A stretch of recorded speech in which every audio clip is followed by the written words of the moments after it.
कोल्हापुरात आज सकाळी ITI चौकाजवळ एक मोठा अपघात घडण्याचा धोका थोडक्यात टळलाय। कळंबा रोडवर दोरीवर खेळ दाखवण्यासाठी आलेल्या काही गरीब कुटुंबांनी रस्त्याच्या कडेला पार रोवताना ती पार थेट चक्क गॅस पाईपलाईन मध्येच घुसली आहे। त्यामुळे गॅस लीक झाल्याची धक्कादायक घटना घडली। मात्र सुदैवानं जवळच असलेल्या एका सतर्क रिक्षा चालकानं वेळीच गॅस कंपनीला कळवल्यानं मोठा अनर्थ टळला।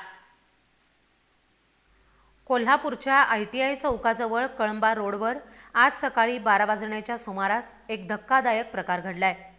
दोरीवरचा खेळ दाखवत उदरनिर्वाह करणारे काही गरीब लोक आपल्या नेहमीच्या पद्धतीनं खेळ सादर करण्यासाठी आले होते। खेळ सुरू करताना त्यांनी दोरी बांधण्यासाठी रस्त्याच्या कडेला लोखंडी पार जमिनीत रोवली। मात्र अनपेक्षितपणे ती पार थेट गॅस पाईपलाईनमध्ये घुसली आणि तिथं गॅसचा झोल निर्माण झाला।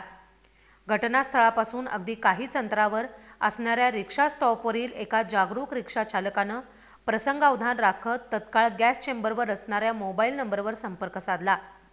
वेळेत गॅस कंपनीला माहिती दिल्यानं मोठा स्फोट आणि जीवितहानी टळली आहे। हे सगळं पाहून खेळ करणाऱ्यांनी घाबरून आपली पार तिथंच सोडून पळ काढलाय। या घटनेमुळे गॅस पाईपलाईन किती सुरक्षित आहे यावरच प्रश्नचिन्ह उपस्थित होतंय। मानवाधिकार शहर अध्यक्ष तानाजी जाधव यांनी यावर तीव्र नाराजी व्यक्त केली आहे।